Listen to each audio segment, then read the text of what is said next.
If you want to be rich in 2026, you need to stop listening to the noise and start looking at your own wallet. Most people think wealth is about which stock you pick. They are wrong. Wealth is defined by what you do not buy. We are entering a period I call the silent crash. Inflation is still eating your savings alive. Interest rates are punishing your debt. The rules of money have changed. If you spend money like it is 2019, you will be broke by 2026. I guarantee it. You are working hard, but your money is leaking out of a bucket full of holes. I have seen many smart people, doctors, lawyers, engineers, end up with nothing. Why? Because they fell into the consumption trap. They bought things to impress people they don't like with money they didn't have. Charlie Munger and I always said the first rule of compounding is to never interrupt it unnecessarily. But these 5 things I am about to show you, they are not just interrupting your compounding, they are destroying it. Today, I am going to list the 5 things you must stop buying immediately. If you cut these out, you won't just survive the coming economic shifts, you will thrive. You will get rich. Pay special attention to number 3. It is the most common purchase in America, and it is the single biggest reason why the middle class stays poor. You probably bought it this week. This is not about living a miserable life. This is about freedom. It takes 20 years to build a reputation and 5 minutes to ruin it. Well, it takes 20 years to build a fortune, and these 5 items can ruin it in 5 seconds. Are you ready to seal the leaks in your bucket? Let's start with the first wealth killer. And this one smells like new car spray. Number 1, stop buying brand new cars. It is the single worst financial decision the average American makes, period. The moment you drive that shiny new car off the lot, it loses 10 to 20% of its value. Gone. Poof. You are paying interest on an asset that is depreciating. That is financial suicide. If you borrow money at 7% interest to buy something that goes down 15% in value, you are digging a hole you might never get out of.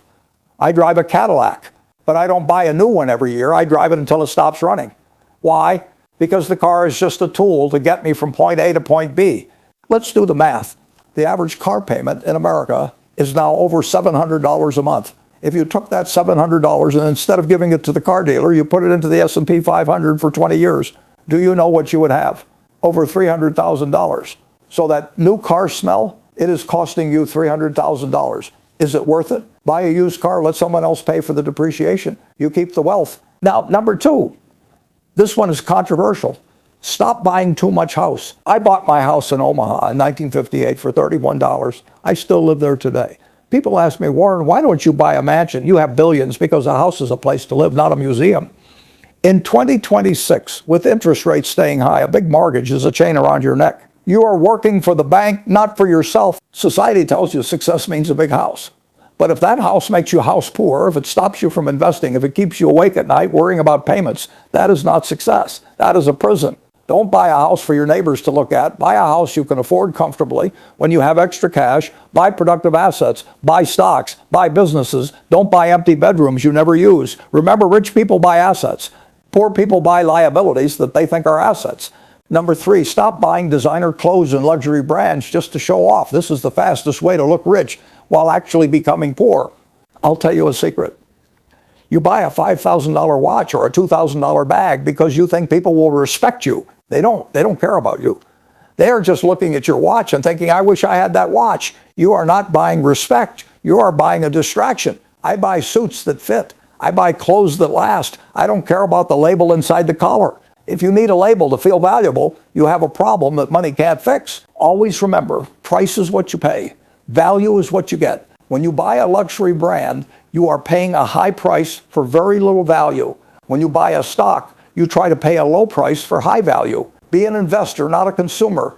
Number 4, the silent killer, unused subscriptions and memberships. It seems small, $10 here, $15 there, but it adds up. Companies love subscriptions. They bet on your laziness. They know you will subscribe and forget to cancel. I check every expense. If I don't use it, I cut it. In 2026, cash flow is king. If you have 10 subscriptions leaking money from your bank account every month, you are bleeding capital. Audit your life. If you haven't gone to that gym in 3 months, cancel it today, not tomorrow, today. And now, number 5. This is the most dangerous one. Stop buying things you do not understand. Stop speculating. Every few years, there is a new magic way to get rich. Crypto, NFTs, meme stocks. People buy them not because they have value, but because they hope to sell them to someone else for more money. That is the greater fool theory. Eventually you run out of fools. I have stayed away from tech bubbles. I stayed away from crypto, and I am still here. The gamblers, they are gone. If you want to get rich in 2026, be boring. Don't try to double your money in a week. Try to double it in 7 or 10 years. The stock market is a device for transferring money from the impatient to the patient. Don't be the impatient one. So, if you stop buying these 5 things, what happens? You stop the bleeding, you regain control, but saving is just the first step. Now you need to build your snowball. When you don't buy the new car, you are buying peace of mind.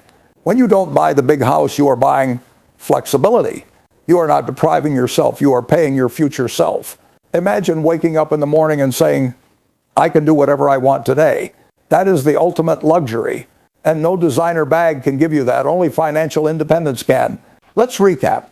To be rich in 2026, 1 point, avoid the depreciation of new cars. 2, don't be house poor. 3, don't buy labels to impress strangers. 4, cut the subscriptions you don't use.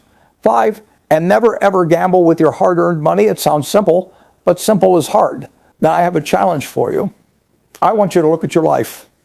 Pick just one thing from this list that you will stop buying this year. Go to the comments below and write it down. Make a promise to yourself in public. Write, I will stop buying, and let me know. I want to see you succeed. Now that you have saved all this money, where should you put it? There are only 2 assets I am looking at for the next decade, and they are not what you think. Subscribe and turn on the notification bell. In the next video, I will tell you exactly what they are. Stay rational. See you soon.